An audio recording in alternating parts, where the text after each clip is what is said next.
آپ کیا سمجھتے ہیں کہ یہ ایک ناکام آپریشن تھا؟ یقیناً اس کا کوئی ایگزٹ پلان سوچا ہی نہیں گیا کہ فالو آؤٹ کیا ہوں گے اور اس کو ہم نے کیسے نبٹنا؟ پلان بھی نہیں تھا ہمارے پاس، یونٹ تو بھیجا، اس کے بعد نہیں سوچا کیا بنے گا؟ شاید پوری طرح سے تجزیہ نہیں کیا گیا کہ باہر سے کیا دباؤ پڑے گا، انڈیا کا کیا ری ایکشن ہوگا، ایگزٹ اسٹریٹجی کیا ہوگی. انہوں نے اس کے بارے میں سوچا تھا کہ اس کا بس جو اثر سوچ لیا کہ ہندوستان پر کیا دباؤ پڑے گا، سیاچن کے راستے کٹ جائیں گے. سن 1999 میں آج ہی کے دن لداخ کیندر شاست پردیش کے کارگل سیکٹر کے پہاڑی چھیتر میں پاکستان اور بھارت کے بیچ یدھ سماپت ہوا تھا. یہ یدھ لابق 3 مہینے چلا تھا. پھر آکرمن کرنے والی پاکستانی سینا کو یدھ کے میدان سے پیچھے ہٹنے کے لیے مجبور ہونا پڑا تھا. اس لیے اس دن کو بھارت کارگل وجے دیوس کے روپ میں ہر سال مناتا ہے. اس جنگ میں ہمارے سشستر بلوں نے ہزاروں پاکستانی سینکوں کو مار ڈالا یا گھائل کر دیا. باقی جو تھے وہ بھاگنے پر مجبور ہو گئے تھے. یہ وہی فوجی تھے جنہوں نے نینترن ریکھا یا LOC کو گپت روپ سے پار کیا تھا اور دراس کرگل سیکٹر کے پروتی چوٹیوں پر قبضہ کر لیا تھا. ہزاروں پاکستانی سینکوں نے بہت سارے کلومیٹر کی بھارتی دھرتی پر اپنا ڈھیرا جما لیا تھا. وہ ناپاک دساہس تاتکالین پاکستانی سینا پرمکھ جنرل پرویز مشرف کے حکم سے کیا گیا تھا. اس کا ادیشیہ تھا شرینگر اور سیاچن کے بیچ پرمکھ راج مارگ کو کاٹ دینا. لیکن یہ پریوجنا وفل رہی اور پاکستانی سینا کو بری ہار کا سامنا کرنا پڑا. یہاں تک کہ پاکستانی سینا نے یدھ میں مارے گئے اپنے سینکوں کے شو بھی واپس نہیں لیے. پاکستان اس جنگ میں کس طرح پراجت اور وفل رہا، یہ بتا رہے ہیں انہی کی فوج کے ایک بڑے ادھیکاری. سنیں ذرا کیا کہتے ہیں ریٹائرڈ لیفٹیننٹ جنرل شاہد عزیز، جو اس وقت پاکستان کے چیف آف جنرل سٹاف تھے. سب سے پہلے کارگل سے سٹارٹ کر لیتے ہیں کیونکہ بڑی کنٹروورسی. جنرل پرویز مشرف صاحب سے ہم نے پوچھا کہ کیا اس وقت وزیر اعظم سے آپ نے اجازت لی؟ انہوں نے کہا کہ نہیں، اس کی ضرورت ہی نہیں تھی. ایک چھوٹا لوکلائزڈ ایونٹ تھا LOC کے اوپر اور وہ گولی آئے، ایک تو جواب میں گولی مارنی ہے نہیں مارنی، پرائم منسٹر سے تو اس کی اجازت لینے کی ضرورت نہیں پڑتی. آپ کہتے ہیں کہ سوائے 4 کے کسی کو پتہ نہیں تھا. وہ اس سے ذرا مختلف کہانی بیان کرتے ہیں. پروٹوکول وائز کیا چیزیں، SOPs کیا تھے، کس کس کو پتہ ہونا چاہیے تھا؟ نہیں، میں سمجھتا ہوں کہ اگر اس نوعیت کا آپریشن ہوتا جیسا کہ جنرل مشرف بیان کر رہے ہیں کہ اگر بارڈر پر گولی چل جاتی یا ایک آدھ مورچے پہ کوئی جھگڑا ہوتا کہ یہ لائن آف کنٹرول کے اس پار ہے یا اس پار ہے، تو پھر تو کسی کو بتانے کی ضرورت نہیں تھی. یہ ایک نارمل کام ہے جو لائن آف کنٹرول پہ کشمیر میں ہوتا رہتا ہے، میں بھی وہاں رہا ہوا ہوں. لیکن یہ اس نوعیت کا آپریشن تھا نہیں، کیونکہ جو اس کا انجام نکلا وہ سب کے سامنے ہے. کتنا پھر جنرل مشرف خود کہہ رہے ہیں کہ ہم نے کتنا بڑا ایریا قبضے میں لے دیا، ایک ٹیکٹیکل آپریشن کے اسٹریٹجک نتائج نکلے، تو یہ پھر چھوٹی سی نوعیت کی بات تو نہ ہوئی. آپ کہتے ہیں آرمی ریگولرز کو بھیجا گیا؟ جی ہاں، آرمی ریگولرز کو بھیجا گیا اور NLI یونٹس، حالانکہ وہ ان دیٹ سینس اس وقت آرمی ریگولرز نہیں تھے لیکن آرمی ہیڈ کوارٹر کے نیچے کمانڈ کر رہے تھے. اور یہ کہنا کہ وہ رینجرز اور FC کی نوعیت کے ٹروپس ہیں، یہ بات درست نہیں ہے. رینجرز اور FC جو ہے وہ منسٹری آف انٹیریئر کے نیچے پرفارم کرتی ہے. کیا ناردرن لائٹ انفینٹری ہی تھی یا اس کے علاوہ بھی؟ نہیں، ریگولر یونٹس بھی تھی. ریگولر یونٹس بھی تھی. جی. کتنے لوگوں کو بھیجا گیا تھا؟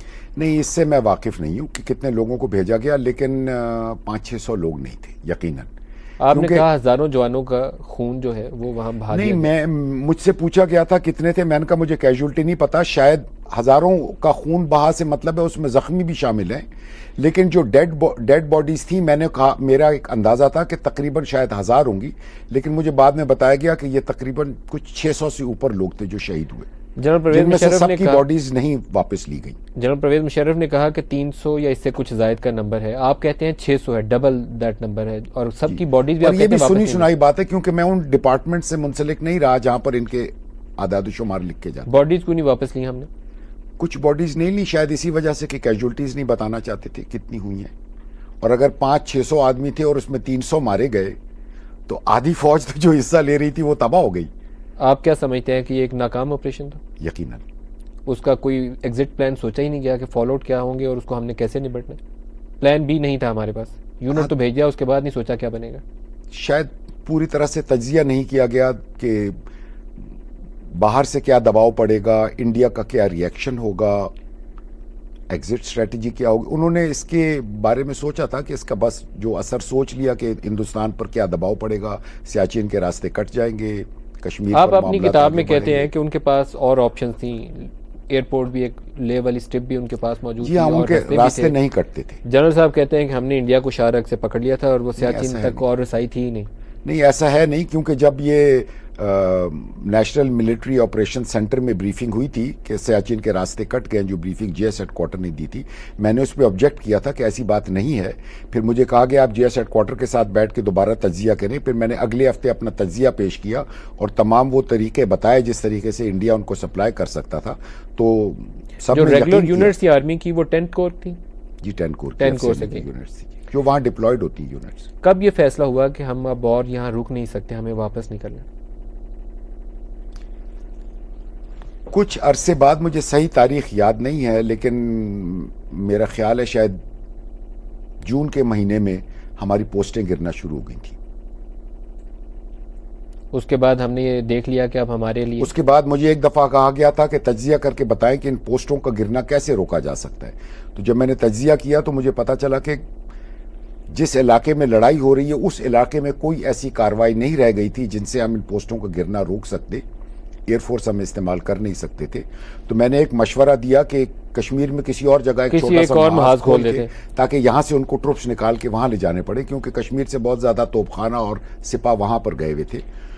یہ ایک واحد طریقہ تھا کہ اس سے ان کے اوپر سے دباؤ ہٹایا جا سکتا. وڈرال کا فیصلہ کس نے لیا کہ فوج واپس بلا لیں؟ اب تو اپنے جوان شہید ہو رہے.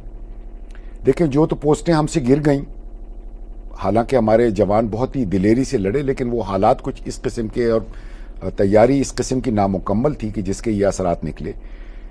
اور باقی پھر جب سیز فائر ہو گیا نواز شریف صاحب کے امریکہ جانے پر، تو اس کے بعد پھر ودرول کا فیصلہ ہو گیا. نواز شریف صاحب کو امریکہ بھیجنے میں کس کا رول تھا؟ نواز شریف کا اپنا یا جنرل پرویز مشرف؟ میں اس بات سے واقف ہوں. فوج نے اس پہ لیکن یہ بات یقینی ہے کہ جو مشرف صاحب کہہ رہے ہیں کہ ہماری پوزیشن وہاں مضبوط تھی اور اگر دشمن جتنا مرضی چاہتا ہمیں وہاں سے نہیں نکال سکتا تھا، یہ بات درست نہیں ہے. ہماری پوزیشنیں گر رہی تھی. کیا یہ بات درست ہے کہ ہمارے سائڈ سے سپلائی لائن ڈسکنیکٹ ہو چکی تھی؟ ہم اپنے ہی فوجیوں کو راشن اور گولہ بارود دینے میں نہیں، اس طرح نہیں ہے.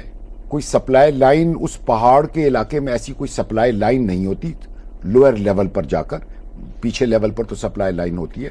لیکن یہ ہے کہ جو چوٹیاں ہم نے پکڑی ہوئی تھیں، ہندوستان کے زیادہ فوج ان چوٹیوں پر قبضہ نہیں کر سکتے تھے کیونکہ ہماری سپاہی بہت دلیری سے لڑ رہے تھے.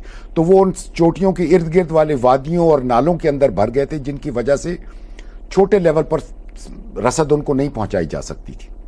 تو ان جوانوں کا کیا بنا جو چوٹیوں پر قبضہ کر کے بیٹھے تھے؟ لڑتے رہے. وہ کئی جگہ پر تو ودرول آرڈر آنے کے بعد بھی انہوں نے ودرا نہیں کیا، اور وہ تمام اور وہیں پر آخر گولی آخری انسان تک لڑے، وہیں شہید ہو گئے تمام لوگ. ہم جن بار بار ذکر کرتے تھے وہ ٹائیگر ہل 5353، جی اس پہ بہت لڑائی ہوئی.